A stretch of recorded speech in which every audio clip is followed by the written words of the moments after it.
शिंदेंनी भाषण केलं त्यांच्या कार्यक्रमामध्ये. ते म्हटले की विधानसभा झाकी थी, अभी महापालिका बाकी है, पराभव आम्ही ठाकरेंच्या शिवसेनेचा करणार. ठीक आहे, पाहू ना, आपण पाहू. विधानसभेमध्ये त्यांनी ज्या पद्धतीनं निवडणूक आयोग, पैसा, यंत्रणेचा वापर केला, त्याच्यामुळे ती झाकी आहे. याच्यापेक्षा वेगळं त्यांनी काय आणलंय का यंत्रणा, पाहावं लागेल. शिंदेचं आणखी एक महत्त्वाचं विधान आहे. ते असं म्हणतात की उद्धव ठाकरे मुख्यमंत्री झाले नसते तर शिवसेना फुटली नसती. काँग्रेसच्या दावणीला बांधलेला धनुष्यबाण वाचवण्यासाठी आम्ही उठाव केला. मग तुम्ही ज्यांच्या दावणीला धनुष्यबाण आता बांधलेला आहे, चोरलेला, ते काय योग्य आहे का? रोज उठून तुम्ही दिल्लीला उठाबशा काढताय, रोज उठून तुम्ही दिल्लीला ज्या उठाबशा काढताय त्या बाळासाहेब ठाकरेंना, माननीय शिवसेना प्रमुखांना मान्य आहेत का? त्यांना आत्मचिंतनाची गरज आहे. त्यांना जर आत्मचिंतनाला कुठे जायचं असेल तर कामाख्य मंदिरामध्ये असेल किंवा अन्य कुठे जायचं असेल, त्यांनी जावं आणि आत्मचिंतन करावं. आपण जी शिवसेनेबाबत, म्हणजे मूळ शिवसेनेबाबत जी विधानं करतो त्यात किती तथ्य आणि सत्य आहे? काँग्रेसच्या दावणीला शिवसेना कधीच कोणी बांधली नाही. भारतीय जनता पक्षानं, ज्या पक्ष आज ते बसल्यात ज्यांच्याबरोबर, त्यांनी शब्द पाळला नाही, त्यांनी बेईमानी केली. आणि त्या निर्णयामध्ये स्वतः एकनाथ शिंदे हे सहभागी होते. हा सामुदायिक निर्णय होता. एकनाथ शिंदे हे त्या सर्व निर्णयामध्ये आमच्याबरोबर हजर होते आणि त्यांनी कधी विरोध केला नाही. त्यांचं मत फक्त त्यांना कोणतं खातं मिळतं आहे ह्याच्यावरच होतं.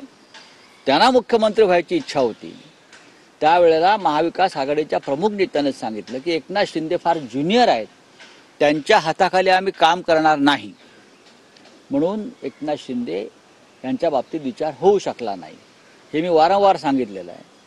आणि महाविकास आघाडी तयार करून आपल्याला हे सरकार बनवावं लागेल, ही भूमिका एकनाथ शिंदे यांची होतीच. नाही, पण राऊतसाहेब, तुम्ही जे आता म्हणताय त्यानुसार जर महाविकास आघाडी सरकार स्थापन करताना उद्धव ठाकरे किंवा शिवसेनेची अशी भूमिका होती की एकनाथ शिंदे हे मुख्यमंत्री पदाचे प्रश्न असा आहे की एकनाथ शिंदे विधिमंडळ पक्षाचे नेते झालेच होते ना, पण महाविकास आघाडी आज जे त्यांच्यावर बसलेले आहेत,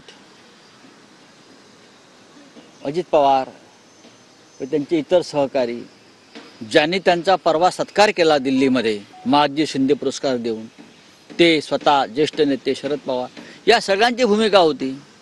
एक चालणारच नाहीत, आम्हाला फारच ज्युनियर आहे, त्यांच्या हाताखाली आमचे लोक वरिष्ठ काम करणार नाहीत. म्हणजे स्वतः शरद पवार यांनी मी सांगितलं, तुम्हाला सांगितलं की आम्हाला एकनाथ शिंदे हे मुख्यमंत्री पद, होय, उमेदवार नको. होय, यात लपवायचं काय? तसं नसतं तर विधिमंडळ पक्षाच्या नेतेपदी माननीय उद्धव ठाकरे साहेबांनी एकनाथ शिंदेची निवड होऊच दिली नसती ना.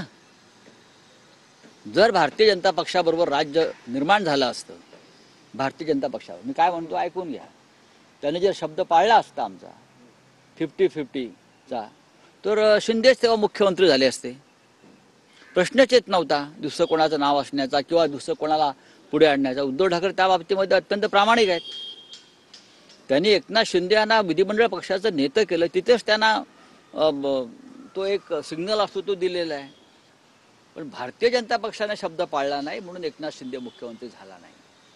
आणि काल ज्यांनी त्यांचा सत्कार केला माननीय पवार साहेबांनी आणि अजित पवार वगैरे सगळे, त्यांनी महाविकास आघाडीमध्ये त्यांना मुख्यमंत्री होऊ दिलं नाही. आम्ही यांच्यावर काम करणार नाही. नंतर बघा, नंतर जे काय घडामोडी घडत असतात, तडजोडी घडत असतात, त्या पुढल्या गोष्टी. पण आम्ही या सगळ्या गोष्टीवरती आता पाणी सोडलेलं आहे. धन्यवाद.